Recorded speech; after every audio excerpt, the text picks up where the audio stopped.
ഓം നമോ ഭഗവതേ വാസുദേവായ. ഹരിമുരളി 20 എല്ലാവർക്കും സ്വാഗതം.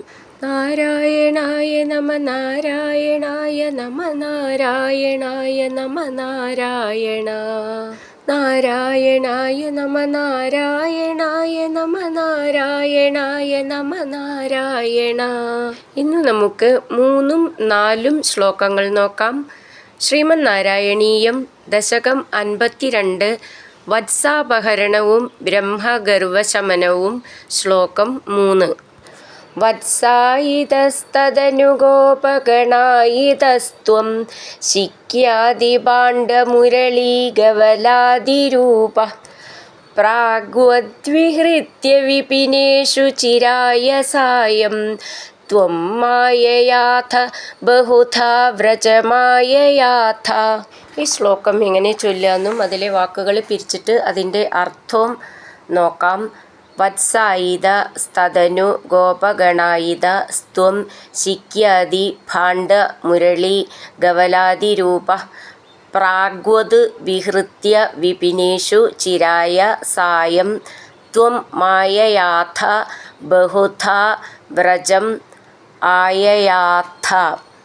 നമുക്കിതിലെ വാക്കുകളുടെ അർത്ഥം നോക്കാം.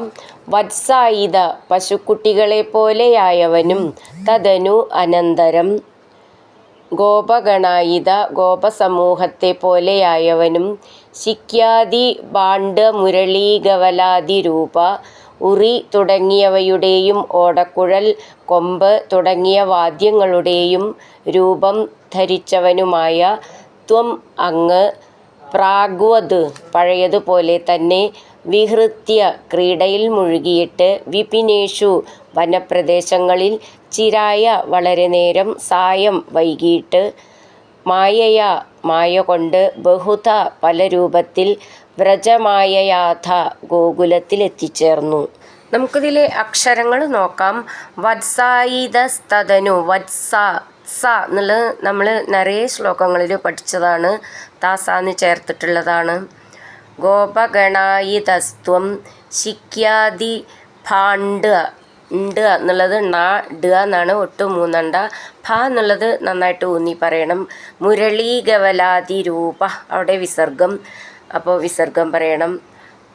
പ്രാഗ്വത് വിഹൃത്യ അത് ചേർത്തിട്ട് പ്രാഗ്വദ്വിഹൃത്യ വിപിനേഷു ചിരായ സായം ത്വം മായയാഥ. ഥ എന്നുള്ള അക്ഷരം നന്നായിട്ട് ഊന്നി പറയണം. ബഹുധ ധനം എന്നൊക്കെ ഉള്ളതിലത്തെ ധാന്ന് അതും നന്നായിട്ട് ഊന്നി പറയണം. ബ എന്നുള്ളത് മൃദുവായിട്ട് പറഞ്ഞാൽ മതി. വ്രജമായയാഥ ഇവിടെയും അതേപോലെ കഥ എന്നൊക്കെ ഉള്ളതിലത്തെ ഥ എന്നാണ്. അങ്ങനെ നിർത്താം. വത്സായിതസ്തദനുഗോപഗണായിതസ്ത്വം ശിക്യാദിഭാണ്ഡമുരളീഗവലാദിരൂപ പ്രാഗ്വദ്വിഹൃത്യ വിപിനേഷു ചിരായ സായം ത്വം മായയാഥ ബഹുധാ വ്രജമായയാഥ. അടുത്തത് 4ാമത്തെ ശ്ലോകം. ത്വാമേവ ശിക്യഗവലാദിമയം ദധാനോ ഭൂയസ്ത്വമേവ പശുവത്സകബാലരൂപ ഗോരൂപിണീഭിരപി ഗോപവധൂമയീഭിരാസാദിതോസി ജനനീഭിരതിപ്രഹർഷാത്. ഈ ശ്ലോകം എങ്ങനെ ചൊല്ലാന്നും വാക്കുകൾ പിരിച്ചിട്ട് അർത്ഥവും നോക്കാം. ത്വാം ഏവ ശിക്യ ഗവലാദിമയം ദധാനോ ഭൂയ സ്ത്വം ഏവ പശു വത്സക ബാലരൂപ ഗോരൂപിണീഭിർ അപി ഗോപവധൂമയീഭിർ ആസാദിതോസി ജനനീഭിർ അതിപ്രഹർഷാത്. നമുക്കിതിലെ വാക്കുകളുടെ അർത്ഥം നോക്കാം. ത്വാമേവ അവിടുത്തെ തന്നെ, ശിക്യഗവലാദിമയം ഉറികൾ കൊമ്പുകൾ മുതലായവയായിത്തീർന്ന്, ദധാന കൈക്കൊണ്ടിരിക്കുന്ന, പശുവത്സക ബാലരൂപ പശുക്കുട്ടികളുടെയും ഗോപകുമാരന്മാരുടെയും രൂപമെടുത്ത, ത്വാം ഏവ അങ്ങു തന്നെ, ഗോരൂപിണീഭി ഗോരൂപമുള്ളവരും, ഗോപവധൂമയീഭി അപി ഗോപസ്ത്രീ രൂപത്തിലുള്ളവരുമായ ജനനീഭി അമ്മമാരാൽ അതിപ്രഹർഷാത് വലിയ സന്തോഷത്തോടെ ആസാദിത അസി പ്രാപിച്ചു. നമുക്കതിലെ അക്ഷരങ്ങൾ നോക്കാം. ത്വാമേവ ശിക്യകവലാദിമയം ദധാനോ, ഫസ്റ്റിലത്തെ ദ, അടുത്തത് ധ, ധനം എന്നൊക്കെ ഉള്ളതിലത്തെ ദധാനോ. ഭൂയസ്ത്വമേവ, ഭൂ എന്നുള്ള അക്ഷരം നന്നായിട്ട് ഊന്നി പറയണം. പശുവത്സക ബാലരൂപ, അവിടെ വിസർഗം, അപ്പോൾ വിസർഗം പറയണം. പശു വത്സക, സ താസ ചേർത്തിട്ട്, ബാലരൂപ ബ എന്നുള്ളത് മൃദുവായിട്ട് പറഞ്ഞാൽ മതി. ഗോരൂപിണീഭിരഭി, ഭി എന്നുള്ള അക്ഷരം നന്നായിട്ട് ഊന്നി പറയണം.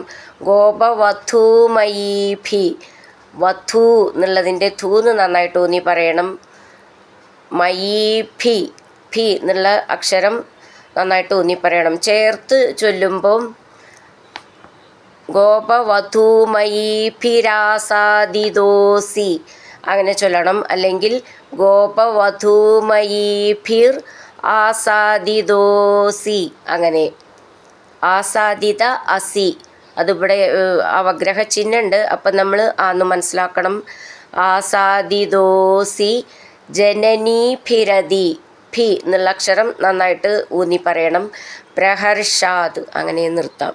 ത്വാമേവ ശിക്യകവലാദിമയം ദധാനോ ഭൂയസ്ത്വമേവ പശുവത്സക ബാലരൂപ ഗോരൂപിണീഭിരഭി ഗോപവധൂമയീഭിരാസാദിതോസി ജനനീഭിരതി പ്രഹർഷാത്. ഹരിനാരായണ ഗോവിന്ദ ജയ നാരായണ ഗോവിന്ദ, ഹരിനാരായണ ജയ നാരായണ ഗോവിന്ദ ഗോവിന്ദ ഗോവിന്ദ.